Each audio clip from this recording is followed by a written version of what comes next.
And then we fast forward to the mid-90s. And it was one Christmas. We were all around Simon's house. It was like in between Christmas and New Year or something. We were all around there, so myself, Jason, Simon, wives and girlfriends, Christmas drinks. And what happens when you get the three of us in a room together? What's the main topic of conversation? We get round to music. We had a beer and we had a chat and we said, look, we're in the latter 20s now and it comes to a point where you say, I want to do something different. Started off, I wouldn't it be good to get the band back together, you know, get Paris back together. And, you know, start playing those songs again, you know, because we all missed it. And we all missed that particular band, that particular chemistry we had, you know. So, well, why don't we just get back into the studio, have a bit of fun? Why don't we all just try and go away and come up with a kind of a hit list of some songs that we'd all like to do? And who realistically we thought is really going to want to go and watch a load of musicians in their 30s, you know, burnt out musicians from the 80s playing 80s metal, you know, it's not really going to go down well. And it became apparent that if we did it, we'd only be amusing ourselves. But it was interesting getting back in the studio because for some unknown reason, a few of us came in with our sort of hit list of songs and there was like a few glam rock numbers on there. And I think Chris might have had Ballroom Blitz because obviously that's quite a drum orientated track. It's one of the ones he remembers from when he was growing up. And I remembered, you know, some of the Slade tracks like Mum We're All Crazy Now, and they had the, you know, Mott the Hoople songs. We had a bit of everything, and we didn't have complete lists of glam rock, but it was becoming a little bit obvious that there was some kind of correlation between what we'd like to do and what we thought we were doing. We wanted to somehow recreate the feeling we got and the excitement we got doing the shows that we did with Paris in the 80s. How on earth could we do that now in the mid-90s? So I think it was me who suggested, I said, how about we form a 70s glam rock band? And I think Chris actually suggested it, but why don't we try a few of these glam rock numbers out? That suggestion of doing glam rock from Chris, I mean, I remember saying, well, there's no way I'm dressing up. And then we all started reeling off the songs. I said, yeah, I've always wanted to play Ballroom Blitz by The Sweet. And Simon's, I always wanted to play Roll Away the Stone by, you know, Mott the Hoople. And Jason would say, and on it went. Until we had this list of songs that really we'd always wanted to play. But it had never been cool to play those songs. It's probably never been cool to play those songs. But we thought, fuck it. Let's go in the studio and learn them, see what happens. So we did. And then we got Jim in the band. Now, Jim was the bass player in Cheyenne. I never played with Jim in Paris. It was Andy and Nigel were the bass players in Paris when I was with them. But Jim was the bass player in Cheyenne. So they said, well, let's get Jim in because Jim's already played in a glam rock band called Flares. And he knows a lot of these songs and he's probably got a lot of them. So I thought, yeah, I'm up for that. It's really nice, you know. We all got on really well, you know, years ago. So I thought to myself, let's be nice to get together and have a jam and see what happens. So I said, okay, well, we'll give it a go. We got in and we banged through a few glam numbers, a bit Rod Stewart and a bit of this, that, and the other. And I thought, well, I reckon this could work. Simon trying to work out Slade riffs and riffs by The Sweet and all sorts of things dropping out at the time, you know. It actually felt like we'd been playing them for years. It was really weird. We sort of started off with playing Ballroom Blitz, which is one of the easier ones. But within about 2 or 3 goes of it, we looked at each other and went, this is working quite nicely, isn't it? Any excuse to get back into Spandex, really, Chris. And they sounded really good and they were really fun to play. We thought, you know, and we thought, well, if we're having this much fun playing it and with someone like Jason as a frontman, imagine what fun an audience would have listening to it and coming to a show like this. It was fun, you know, and it was a real light relief from playing the heavy rock circuit for that long. You know, we're all we're all knocking on a bit. We've all realised at this point, you ain't going to break it into the big time. It's time to have fun. And really, there was no looking back. So it was good fun. So weeks went on, and we sort of met up, the four of us, and we kept going through various tracks for the glam rock stuff, you know, and actually really enjoying it. Yeah, it sounded good, but if you listen to these tracks, you know, the originals, they're, you know, for their time, they're big productions, they're big sounds. There's lots of harmonies and backing vocals, and there's, you know, you take some of the 70s glam rock bands like Wizards. I mean, there's like 9 people in that band. There's saxophones, Keyboards, a lot of them got backing vocals, they've got acoustic going on, you've got saxophone. and we were just struggling a little bit to recreate that big sound with drums, bass guitar, one guitar and vocals. Really trying to get that big sound. So that's why we needed a fuller sound. So we said we need to include another guitar, additional keyboards. We need a guitarist who can play keyboards, basically, and we need a bit of eye candy as well. A couple of girls, backing singers that can hold a note. The padding that you need to recreate the sounds of those songs. They're all big production numbers. So we thought, we need more people in this band. There was a local guy called John Biggood. If I remember rightly, there was a guy called John Biggood who played guitar. He brought a lot to the table, keyboards, he could play guitar, he could sing, he could make stupid faces, naturally. And with John came Izanne, and she was a singer. She can hold a tune as well. I said, what does he look like in spandex? You know, blonde.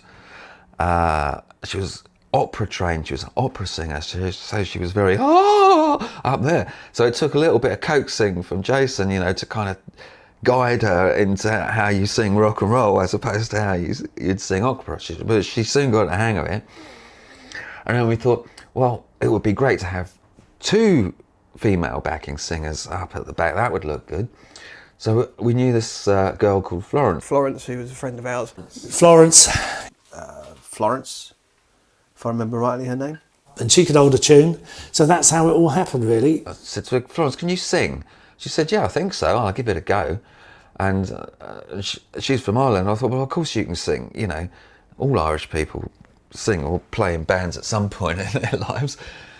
So she came and had a go, and it worked. And she looked great. She had long black hair, and he had Izanne with long blonde hair, and the 2 of them at the back looked great. It sounded good. And the next thing we knew, we had this glam rock band with the big sound that we wanted. John actually did some sound engineering work down at the Jags Club in Ascot, which is quite a well-known jazz and sort of jazz funk club, and they do a bit of blues rock there as well. And he said, why don't we go down and I'll see if we can rehearse in there. And I managed to get us in there to rehearse. They got a full PA system. And we went down there and we set up, and it was a bit like being in Ronnie Scott's, but in Ascot, you know, that feeling of being in a quite intimate area. And it was just us. It was a Sunday morning. It was about 40 degrees centigrade outside. I remember it distinctly being really hot. And we're in there and we're sort of running through our stuff. And it was just a really fun day, because it was the first time I think we'd all been together as that unit and could hear ourselves as we should, playing in front of, well, obviously there's no audience there, but playing on a stage with a PA. I don't know what it is, but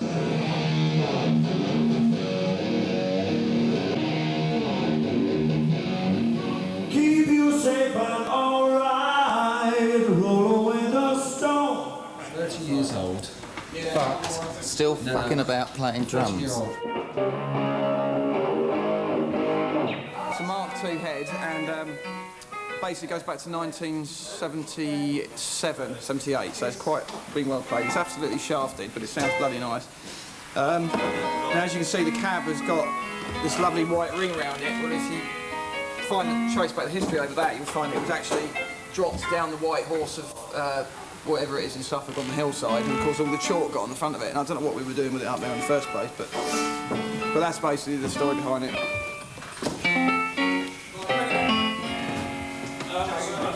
So I wish I was a keyboard player as well, because then you don't have to dump so much gear about either. No, I'll tell you what, I wish I was a drummer with a roadie. Then you could just set that up and just play it. But no.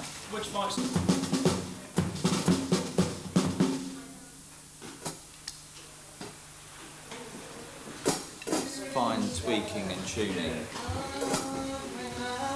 It's very delicate equipment that you just end up bashing with bits of wood. It's weird, really.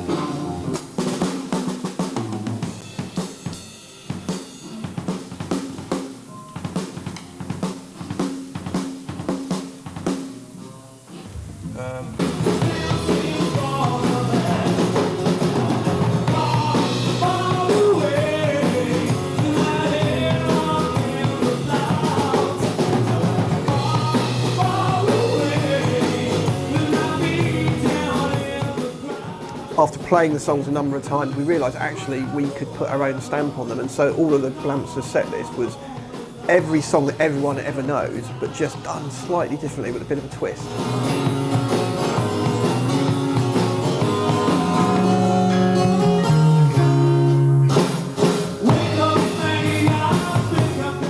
Ever being the perfectionist, I mean, the one stipulation was that the music had to be right. You know, it had to sound right. I know I keep you abused, but I feel I'm being used. Oh, Maggie, I couldn't have tried anymore. You led me away from home just to save you from it alone. You stole my heart, but that's what really hurts. The morning sun, when it's in your face, really shows your age. So the next thing was, well, we got to see if this thing's going to work in front of an audience. They're either going to laugh at us and we're never going to get any work, or it's going to work. So I said, well, we're going to have to wear all the clothes. We're going to have to wear the platform boots, the wigs, the glittery costumes in order to pull this off. First of all, Jason said, Well, there's no way I'm dressing up. And at that moment in time, I didn't once think that I would be going out dressing up like those guys that I saw on the telly. No one had even mentioned at that point. And it was a case of, well, if we're going to go down this road, then it's got to be done right.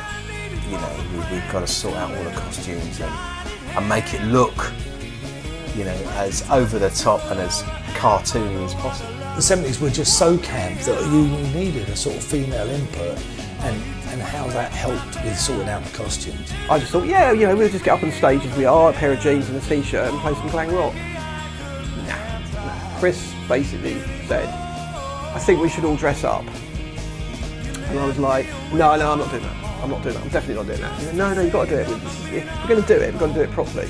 I am not fucking wearing platform boots and a silly wig. Forget it.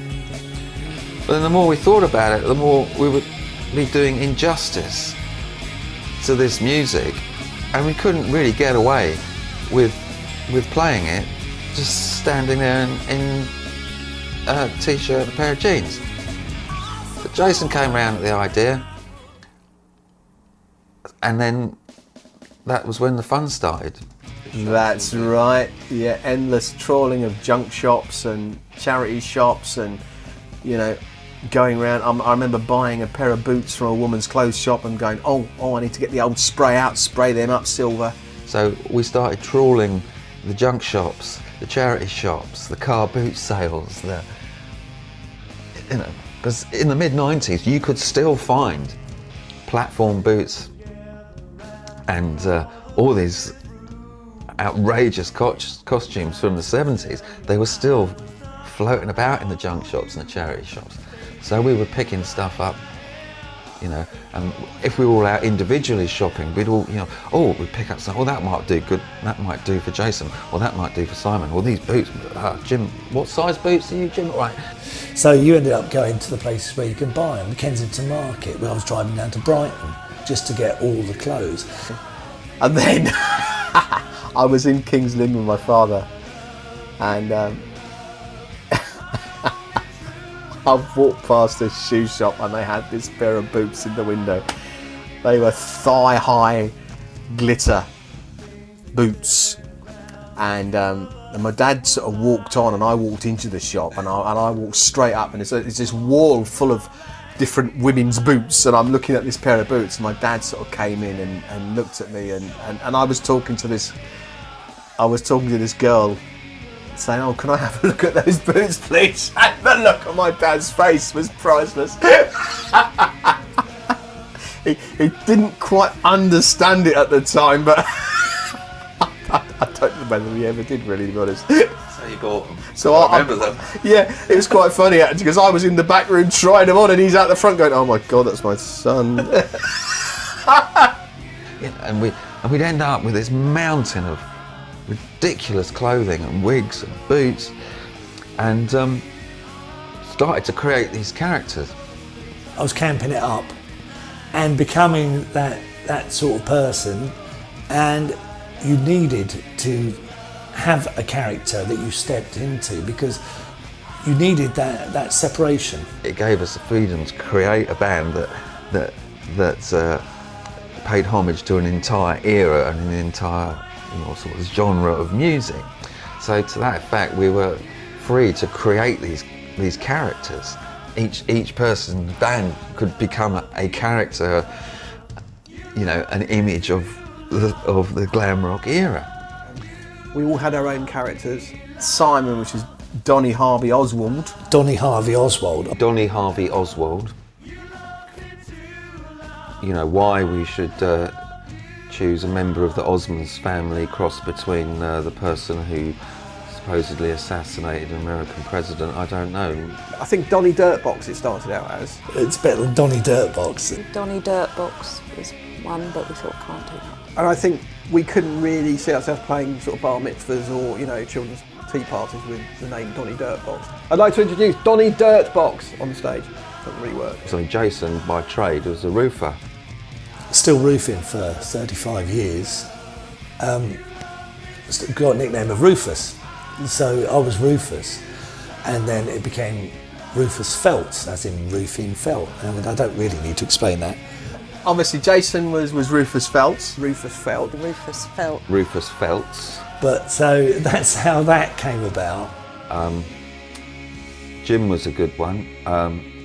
Jim's Jim's character on stage was loosely based on the bass player from Sweet, and a bass player from Sweet, would wear lots of makeup, lipstick,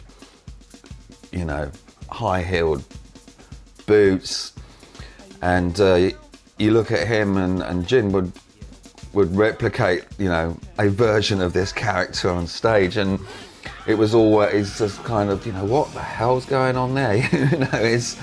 Is he gay? Is he a transvestite? Is he straight? Is he just taking the piss? And so Jim became Jimmy Riddle, question mark. The bass player was Jimmy Riddle. Jim's an enigma, isn't he? Jim's, you never quite know with Jim. Jimmy Riddle. I think Jason came up with that one. I don't quite. There's probably something else about that which I probably don't know about. Jimmy, I don't mean it horribly, but you do make a wonderful woman. So a bit of an enigma. Jimmy Riddle. Question mark. Again, whether there's a question mark involved, I have no idea. And it just made us laugh. Drummer Chris was Johnny Tempo, which was great. Chris was Johnny Tempo. A cross between a drummer from the Glitter Band, who had this ridiculous costume with silver shoulders out here, which what was good about it, though, because it was one piece that went over the front and round the back, which left all your arms free, so it looked like a nightmare to play in, but of course all your arms were free. Johnny Tempo. Well, that's fairly obvious. Fairly self-explanatory, yeah. Vanessa, she became a cross between, based on the most famous Bond girl in the 70s, which was Pussy Galore, so Vanessa became Pussy Galan.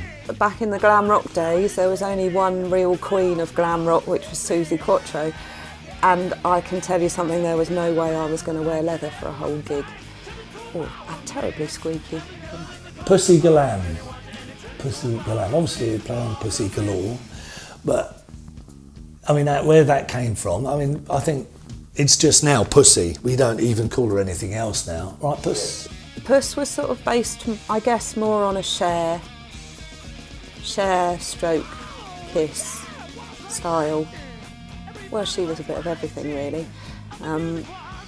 Yeah, so that's how Puss came along, and her name really was, you know, out of James Bond, I suppose. Couldn't be Pussy Galore, had to be Pussy Glam, and that's where she came from. So yeah. We did have another female backing singer with us for a while, and her stage name became, there was a famous TV chef in the 70s called Fanny Craddock. So she became Fanny Haddock. So you had Pussy and Fanny on, on backing vocals. So we had Fanny and Pussy on backing vocals and percussion and all things pretty. And what a team they were, you know, and they took a lot of pressure off of me, because I suddenly found that nobody was actually watching me. They were at the just to one side, and I realised that everyone was turning off to the left. And I said, "What's going on over there then?" "Oh, need I ask?" Spandex, tight-fitting hot pants and stuff like that, which was nice. So we all had these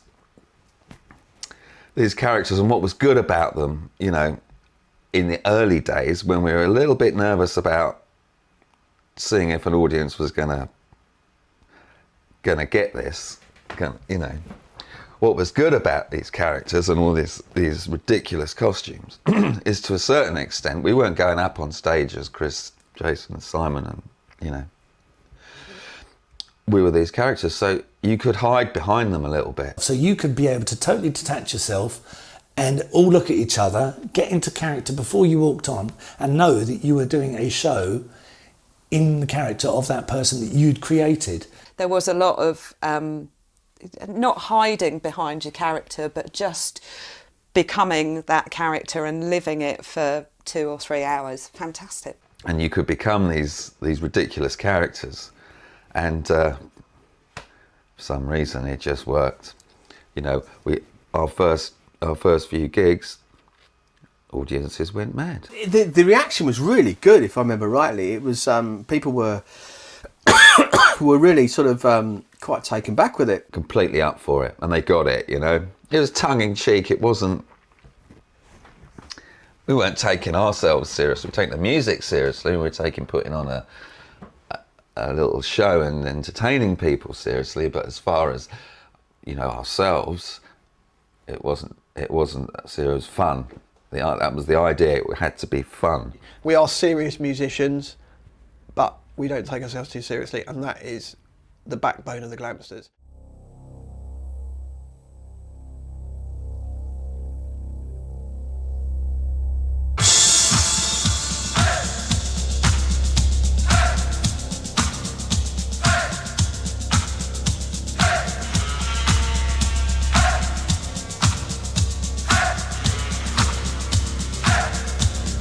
Showtime, folks! Noddy Holder here with 2 hours of music and memorabilia from the 70s.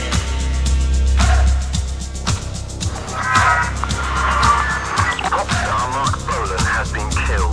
In the early hours of this morning, the car in which Bolan was a passenger collided with a train. In the end, it was called Glam Rock, I suppose, but you know, we were just fooling around and, you know, trying to have a sniff into people's dressing room, I suppose. Mud almost were the epitome of please don't ever take yourselves too seriously. And as such, they were great fun. Back then, he was the one who looked like a girl. Looked like a girl. Looked like a girl. 70s, for me, is an era of great fun.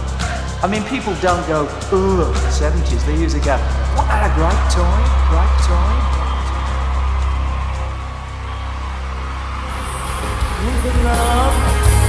Well, my brother's at home with his Beatles and his Stones. He never got out on a Revolution Stone.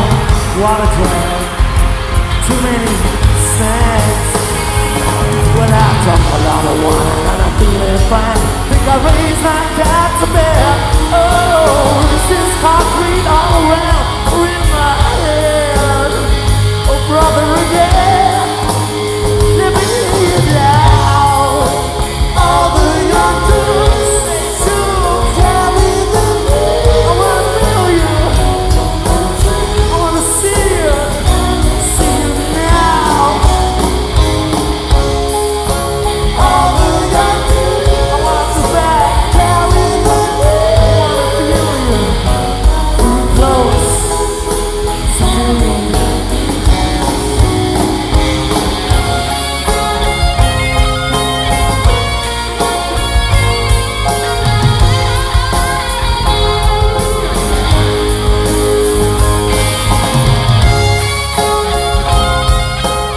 And we were at that point turning it from just a live band into a show. So I think that was the transition, definitely with me, because I had other people to feed off. I didn't just have the musicians in the band, I had the girlies in the band, and then I had that sort of theatrics where we could play. I could play up to them, they could be coy with me, and it was just that whole thing that sort of gelled together.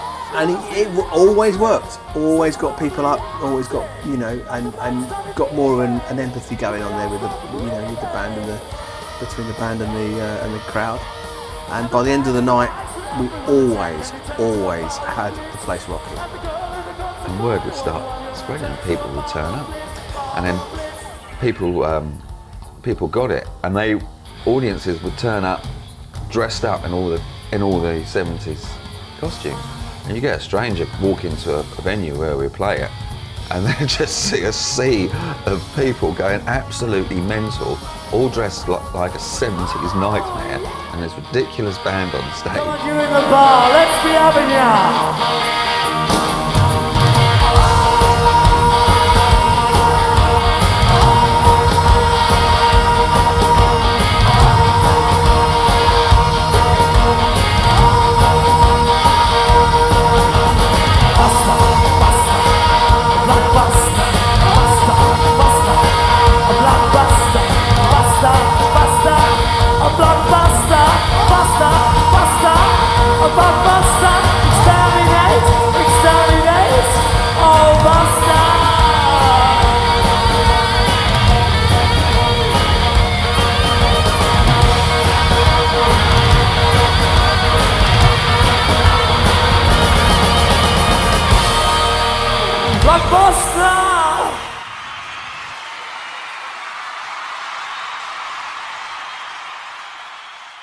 At the first sort of full lineup of the Glamsters, we found that it was all right people hearing us on demos, but they didn't know what they were getting. So we just made the decision, we need to do something pretty dynamic. Oh no, we won't do it. We're not going to do a demo tape and photos and a biog. We'll do the whole thing in a video. So we'll have a video of all the tracks, and at the end of the video, you've got all the contact numbers, all the information on it. So we said, we got to do a full-on video, music video of snippets, really, of what we do and what we're about. So it was decided we would firstly record some tracks. So we did kind of a montage. 5 or 6 songs, sections of songs, all put together. Which really just accumulated about 7 or 8 of the top sort of glam songs that we played. The major songs of the time, of the glam era. And then we went and shot a proper video, which was something we were very keen on doing properly to kind of get the best across. So we went in and we shot for a whole day. Yeah, what a day that was. Go! Go!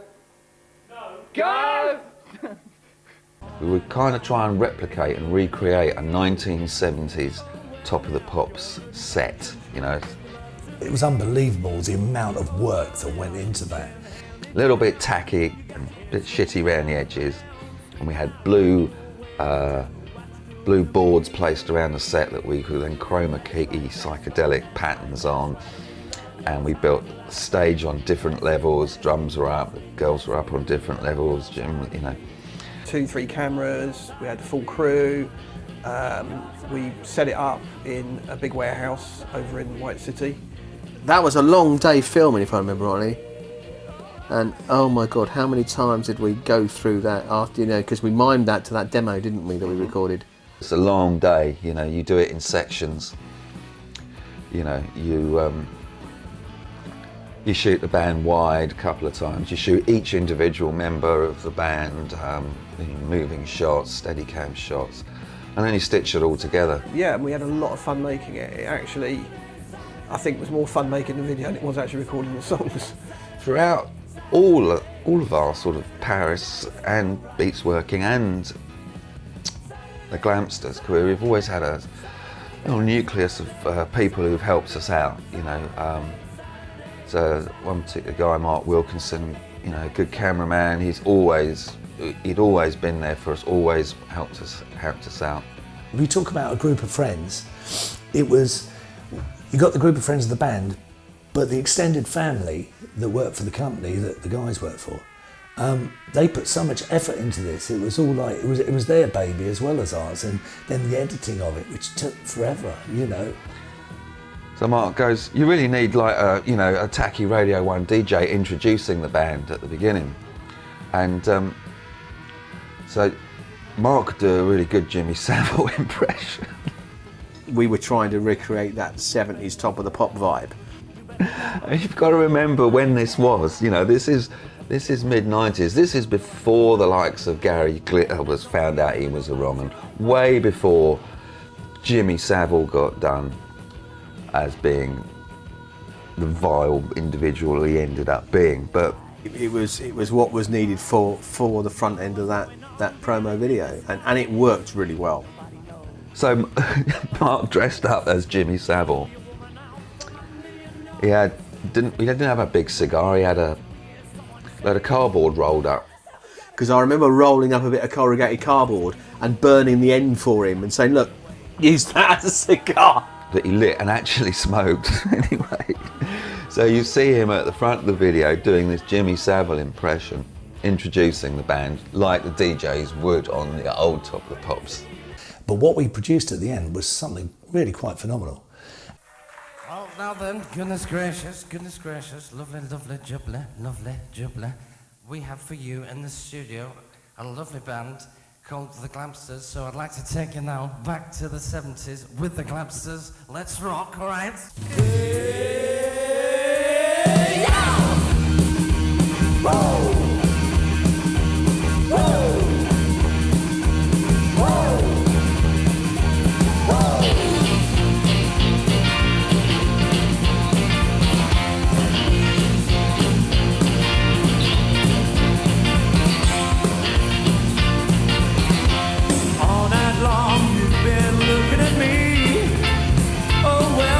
Your good intentions really give your love to me.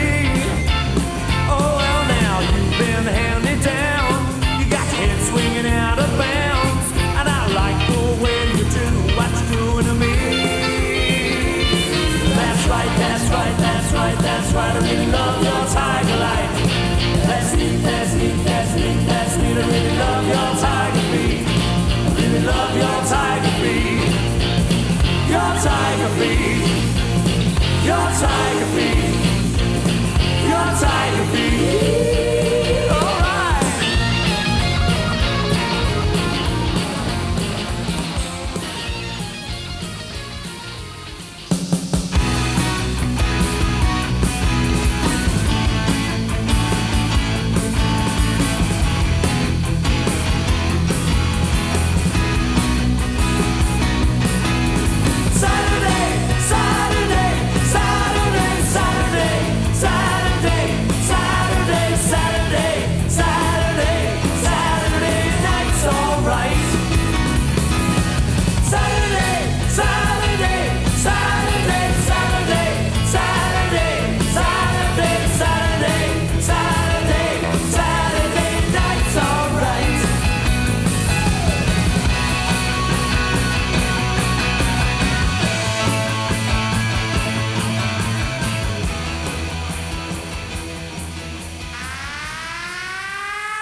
You got long black hair. You come from behind. Go out of your mind. You better not go. You never know what you'll find.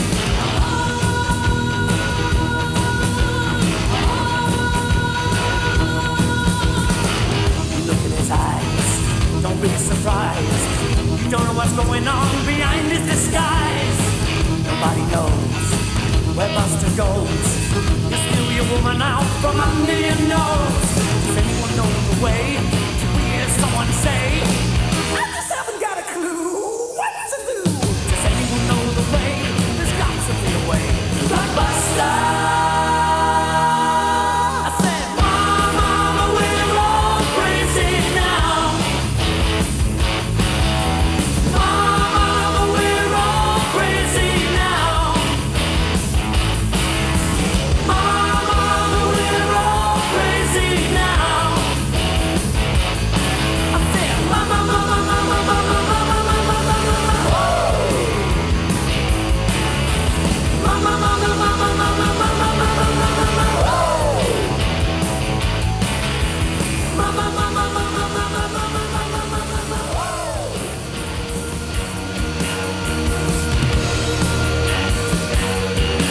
Now plain to see you are meant for me. I'm your toy, 20th century boy. 20th century boy. I wanna be your toy.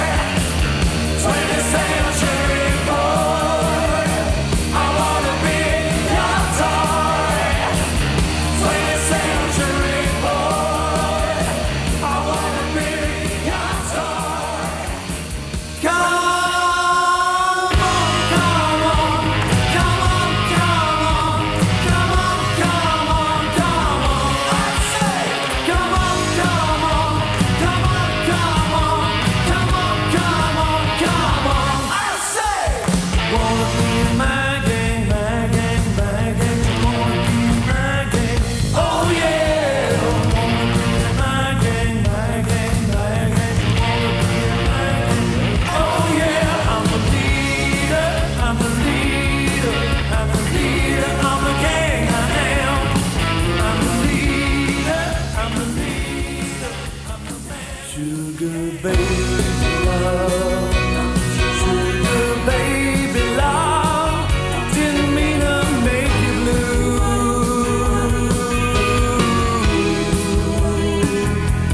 Sugar baby love, sugar baby love, didn't mean to hurt you.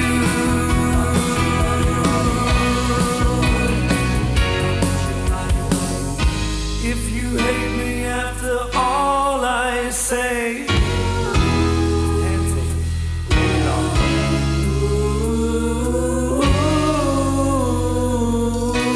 Just gotta tell her, anyway.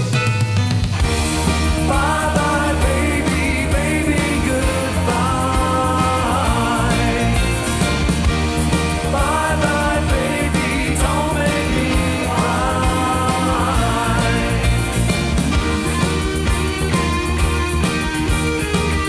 Bye, baby, baby, bye bye. Bye, baby, baby, bye bye, baby.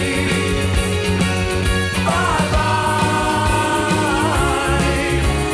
baby. Bye bye.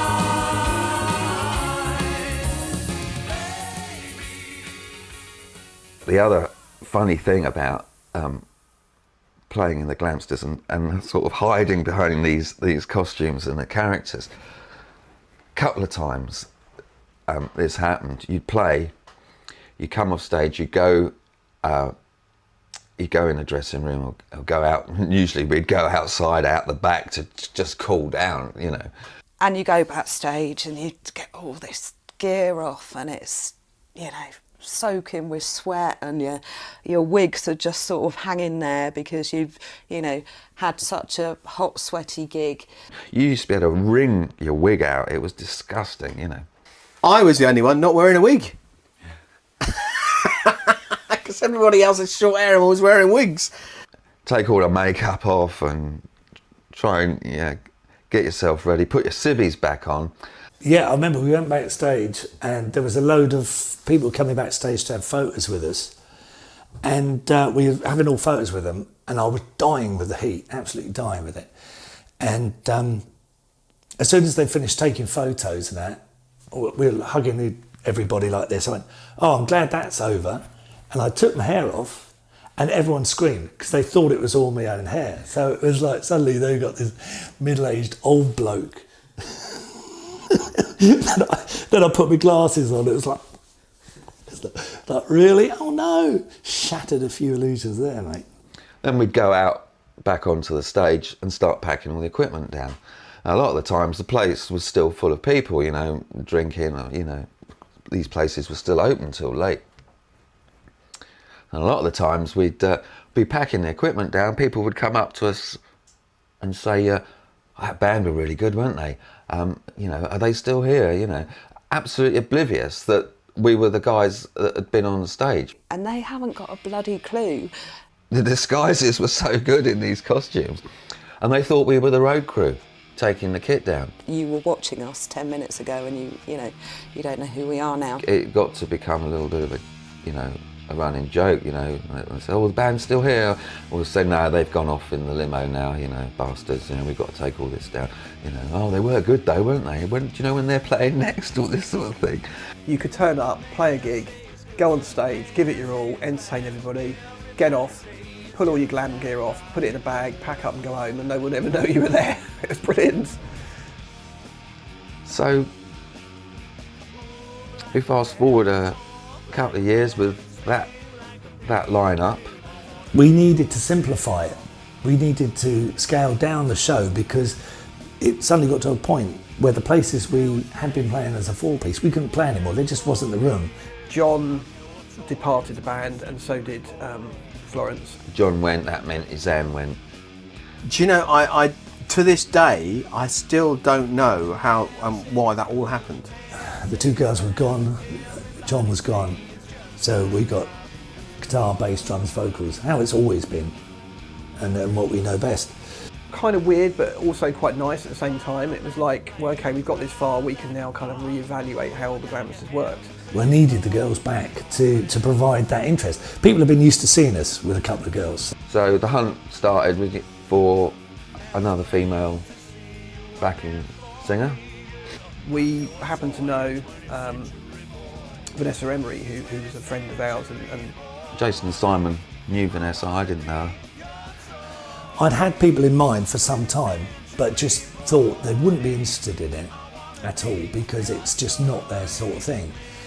I'd been watching Vanessa sing lead vocals in another band for many years with her husband Pete. And they said, "Ness, you know that band, the Glamsters, they need a backing singer." And I just went, "Really?" Yeah. She'd been in the scene back in the 80s. She was in a psychobilly band. She was a singer, she played. And back then, people were very tribal with their music back in the 80s, back in the Paris days. And kids were generally, I think, you were either, a punk, a rocker, a mod, a skinhead, a new romantic or something. And as such, you kind of stuck with your little groups of like-minded people and you dressed accordingly. So we were the rock guys, and Vanessa was in this psychobilly band, and they were the kind of psychobilly, types, and they knew each other, Jason and Ness, but the paths would never cross. Me being an indie chick, DMs, little spotty dress, completely not right for me. As much as the idea was brilliant, it was like, no, I can't do it. She would laugh her heads off at us and take the piss. She'd tell you all about it. We were these stupid pretty boys who with long hair who wore spandex. I said, well, we'll give it a go. If you don't like it,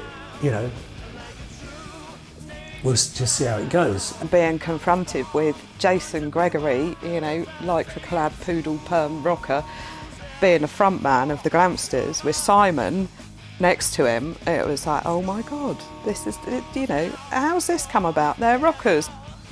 I think she probably thought, sing what? Glam rock with you fucking idiots. Back in the day, I wouldn't have been seen dead playing in that band. Not at all. And we said, look, just come down, come down, we'll play you what we do and get you in the studio and have a look and see what you think. I mean, Vanessa was great. She came in big smiling faces, full of energy. I was nervous. It was all a bit bewildering, really. I think within one rehearsal she was absolutely hooked on it, and it was just the most bizarre thing for somebody who really didn't like this sort of music, but I think she could see the potential, that it was fun, it allowed her to get back out there again and be in a band. She played guitar, which was great. Also, was a great backing vocalist, had good range on her. She played saxophone, something we'd never had in the band. I mean, the fact that you've got someone with a great understanding of music like her and a performer, it brought a whole different element into it. And I have to say, as much as me and Pete were laughing about it all the way home, they were really good. She was actually a really good dimension for the band, I thought, because of the fact that she looked really great. I mean, when you looked at her, it was like having Cher next to you with a massive, great big wig. And but the funny thing is that when she turns up for a gig, she's got a little puffer jacket on and she's got short hair and her glasses on, and you wouldn't look twice at her, and yet she walks out on the stage with that bloody big wig on and her little hot pants and boots, and oh my God, all the guys are going, oh, look at her. With her big eyelashes on as well. She used to look $1 million. Really, really great. And great fun to be on stage with always. I think at that point it suddenly dawned on me that there was none of this rock god, stuff that you would associate with the likes of Bon Jovi and stuff like that. We were basically all just in this studio having a laugh, playing glam rock, which was just brilliant.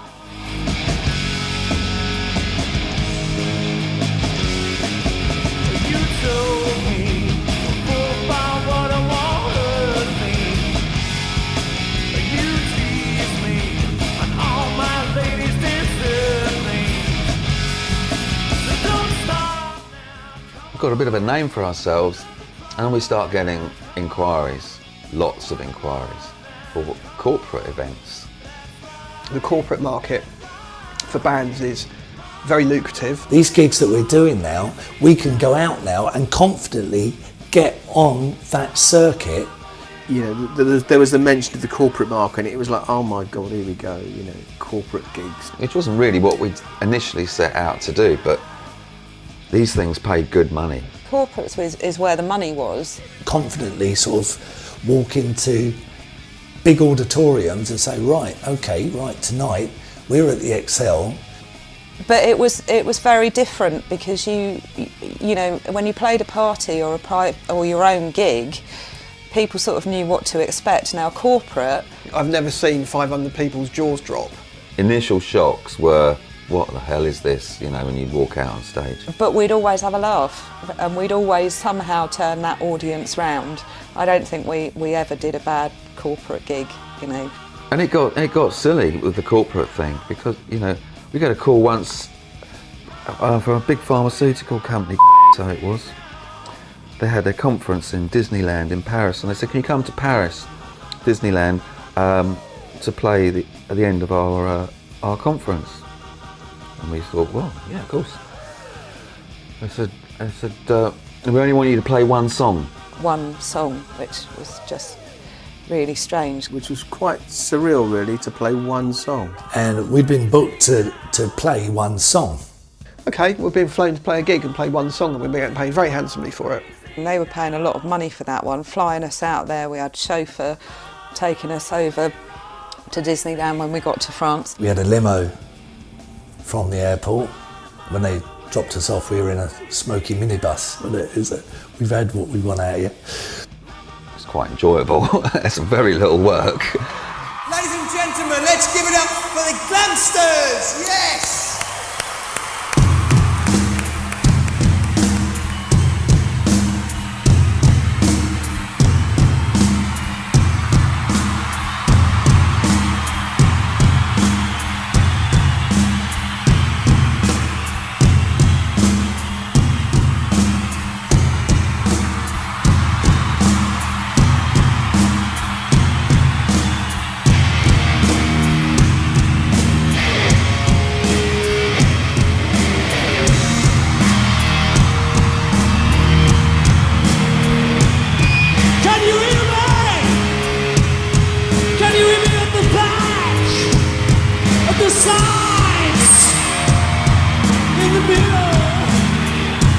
See your hands in the air for me, come on!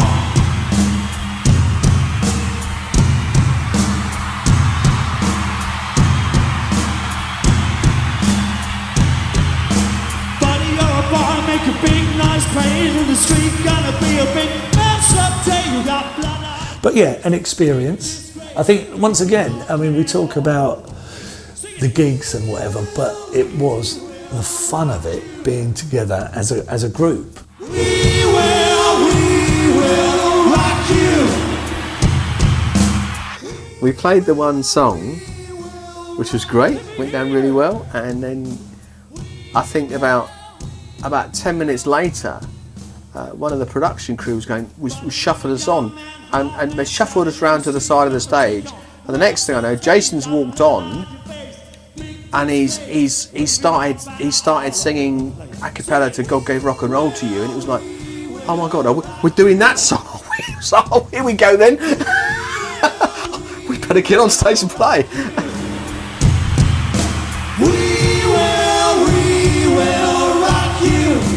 It was great to do it, and actually it turned into 2 songs in the end because the show that we were part of kind of wasn't working very well and went out of sync a little bit, and Jason, being the sort of forward-thinking frontman, decided to get us back on stage to try and fill a very, very bizarre hole in the agenda. We will rock you every year.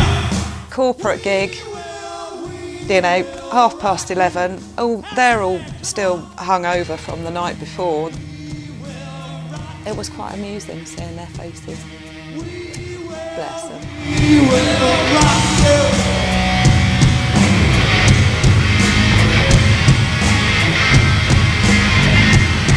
Come on.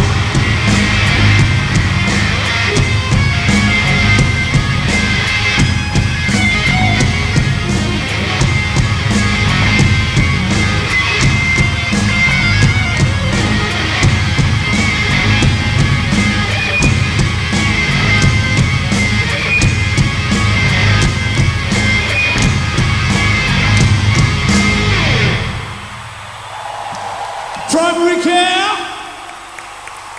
you rock.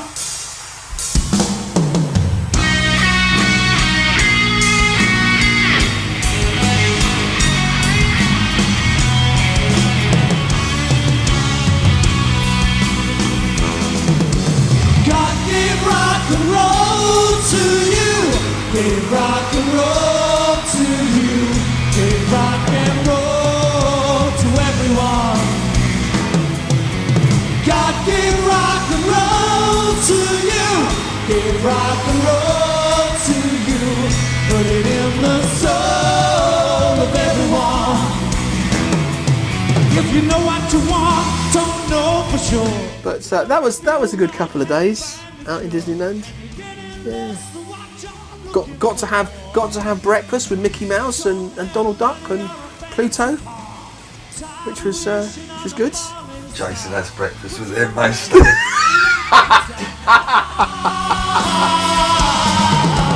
God gave rock and roll to you. Gave rock and roll to you. Gave rock and roll to everyone. God gave rock and roll to you. Gave rock and roll to you.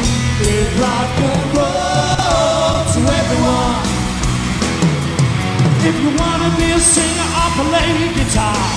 Man, you gotta swear or you won't get far. It's never too late to do a 9 to 5. If you're young, you'll never be old. GSK can make your dreams unfold. How good it feels to be alive.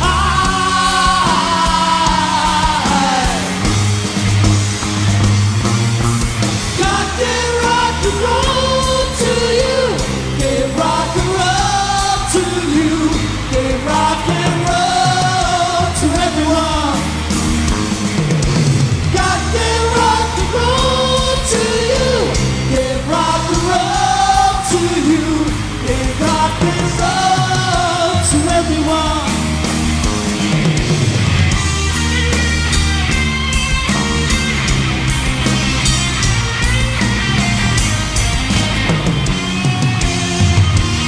You're gonna sing it with me. God gave rock and roll to you. Gave rock and roll to you. Come on, let me hear. You sound like a load of it. AZ employees. Come on. To you. Give rock and roll to you. Give rock and roll to everyone. Being put on an aeroplane, being paid a lot of money to go and play a gig that was going to last about one song, and roll back the kind of 15 years. We were just striving to play music and be paid for it, and the thought of being flown on aeroplanes somewhere to go and play a gig 15 years ago would have been like, right, that's it, we've made it. We're famous. Give rock and roll.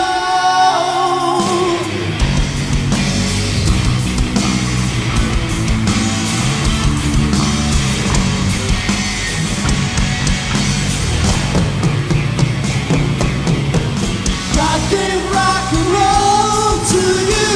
Give rock and roll to you. Give rock and roll to everyone.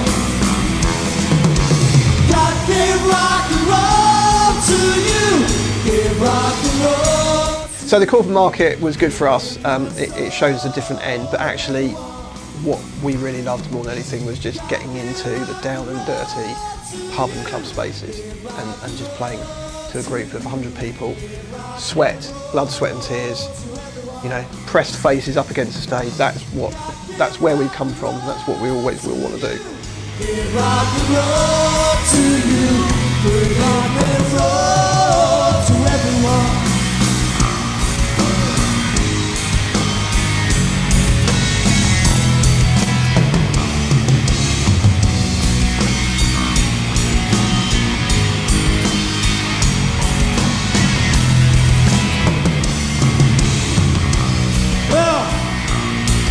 We'd like to thank you for lending us spirit today, and we hope that you've had a good time. Have a safe journey home. We are the Glamsters, and the Glamsters say goodnight. And it was great. Absolutely loved that little gig. Still can't believe that they flew us all that way for what turned out to be 2 songs. To everyone, even you ugly lot. Give rock and roll to everyone.